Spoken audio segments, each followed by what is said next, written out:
காஞ்சிபுரத்தில் வாக்கு திருட்டு விவகாரம் காங்கிரஸ் கையொப்ப இயக்கம் மாவட்ட பொறுப்பாளர் சீனிவாச ராகவன் தலைமையில் நடைபெற்றது.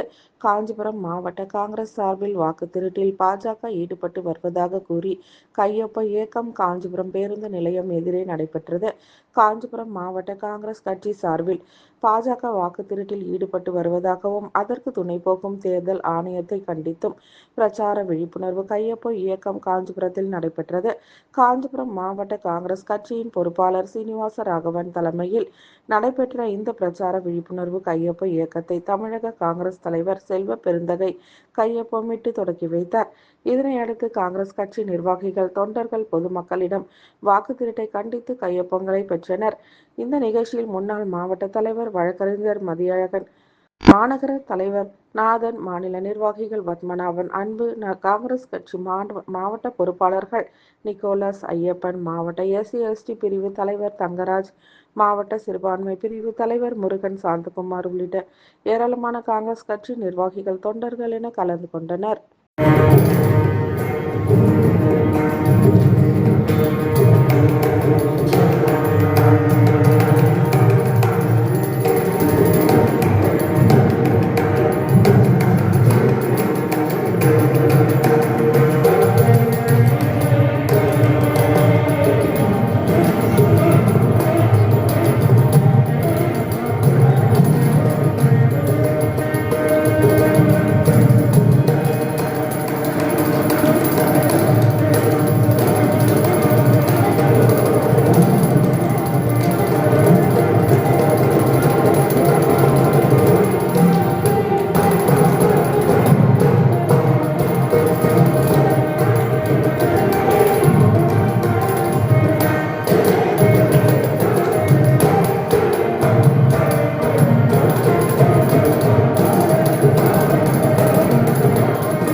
அவர்களே, அருள்ராஜ் அவர்களே, திரு ஐயப்பன் அவர்களே, கௌதமன் திரிவேதி அவர்களே, மாநகர தலைவர்கள் காஞ்சி நாதன் அவர்களே, பூக்கடை பத்மநாபன் அவர்களே, காமராஜ் அவர்களே, சப்தகிரி அவர்களே, பார்த்தசாரதி 47 நாம் சுதந்திரம் பெற்றோம். மகாத்மா காந்தியடிகள், ஜவஹர்லால் நேரு போன்ற தலைவர்கள் எல்லாம் 10 ஆண்டுகளுக்கு மேல் சிறையில் இருந்து இந்த தேசத்திற்கு விடுதலை பெற்று தந்தார்கள். 1947 ஆகஸ்ட் 15 சுதந்திரம் பெற்று 1950 ஜனவரி 26 நம்முடைய நாடு குடியரசானது. நமக்கான அரசியலமைப்பு சட்டத்தை நாம் முடித்துக் கொண்டோம். அரசியலமைப்பு சட்ட கவுன்சிலின் தலைவராக இருந்த பொழுது ஒரு மனிதனுக்கு ஒரு வாக்கு ஒன்றெல்லாம்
மாவட்டத்தின் காங்கிரஸ் கமிட்டியின் சார்பாக வாக்கு திருட்டை தடுக்க வேண்டும், வாக்கு அதிகாரத்தை பெற்றுத்தர வேண்டும் என்ற முழக்கத்தோடு கையெழுத்து இயக்கத்தை 15ஆம் தேதி முதல் நடத்தி கொண்டிருக்கிறார்கள்.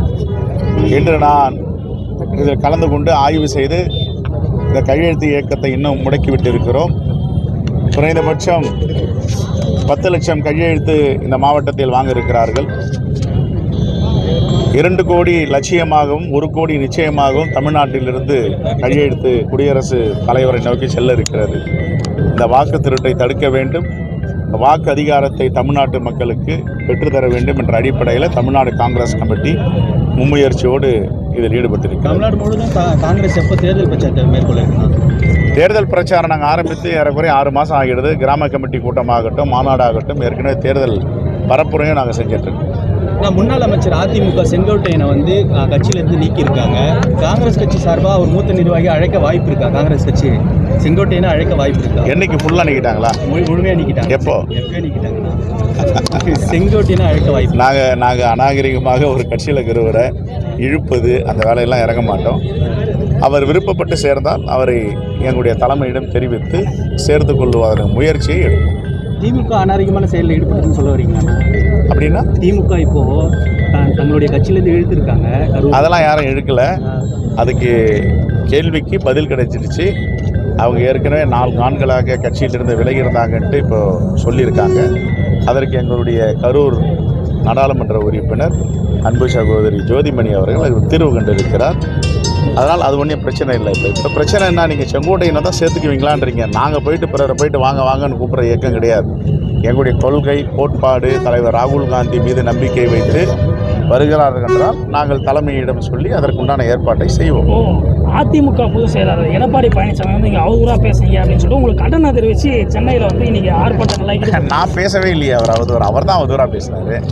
ஒரு 70 வயதை கடந்தவர், பிச்சைக்காரன், ஒட்டு போட்ட சட்டை, தைத்த சட்டை, இப்படிலாம் பேசலாமா? ஒரு அரசியல் அதிகாரத்தில் இருந்த முதலமைச்சராக இருந்தவர் எவ்வளோ பெரிய மாண்போடு இருக்கணும். இந்திய அரசியலில் யாராவது அது மாதிரிலாம் பேசியிருக்காங்களா?